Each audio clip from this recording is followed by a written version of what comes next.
All right, in this lesson, we're going to take a look at the accrued expense side of the accruals, and we're going to talk you through what it looks like and then the journal entry that is associated with this type of adjusting entry. So if you're ready, let's get started here. Again, here's a pictorial of what we're trying to do here. So our account says that we have this much, but at the end of the day, it should be this much. And so we have to make an adjustment to get it from where it is now to where it needs to be. So that adjustment here, right here, is $1,000. So this is the adjustment that needs to happen. So you might go, well, what account might this be? This could be an expense account. So we might have an expense here that is showing at $2,000, but it really needs to be $3,000 because we incurred expenses.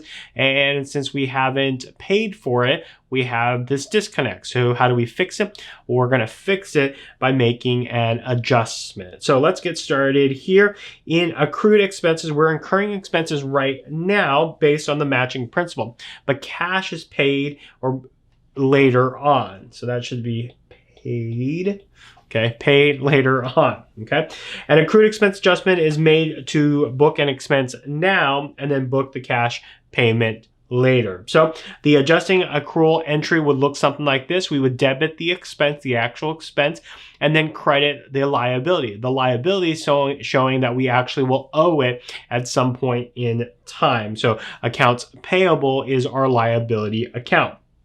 Now the payment for the cash entry will debit the accounts payable, so the release of the liability, and we will credit cash because we're going to have cash come out of us into whatever vendor that we owe it to. We're not going to book an expense because we already booked the expense in the previous entry. So that's kind of what we're doing, the mechanics of the accrued expense. So let's take a look at our example here. Walnut Creek wants to get the word out about their venue. To do so, they put up a Facebook ad in April, which totaled $500. Facebook billed the venue on April 30th, and payment is expected to be received in May. So we might look at something like our advertising expense account, and right now it's showing at $500.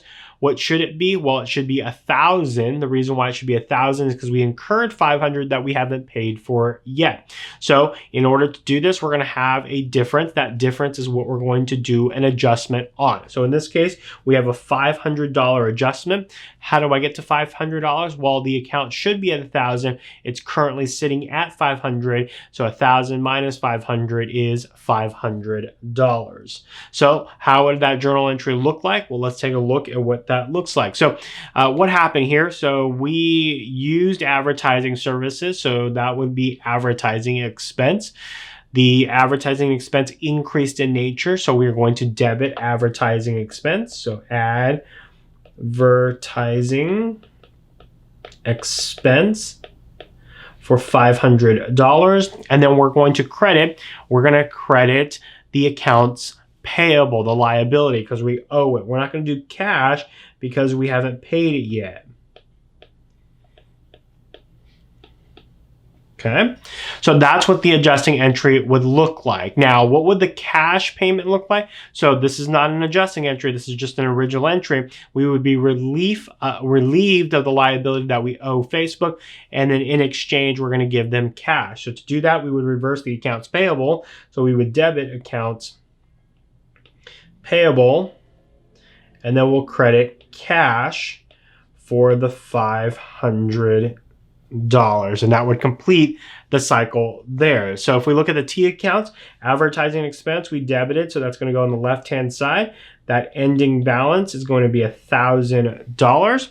And then on the accounts payable side, we have to increase it by $500 because we owe that.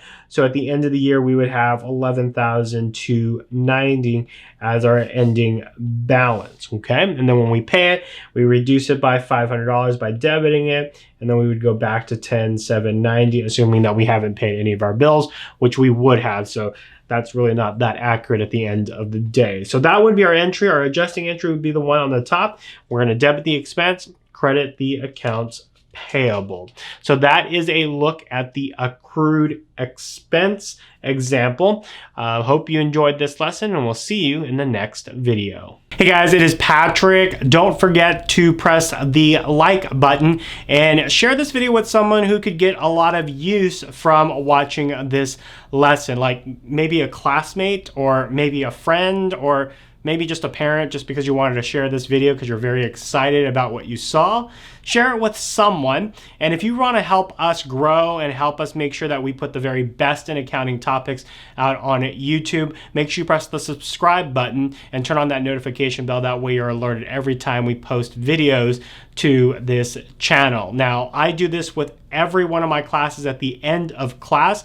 What did you learn from this lesson? Put that in the comment section below, and I'll respond to you on what you got out of this video. So hope you enjoyed this video, and we will see you in the next lesson.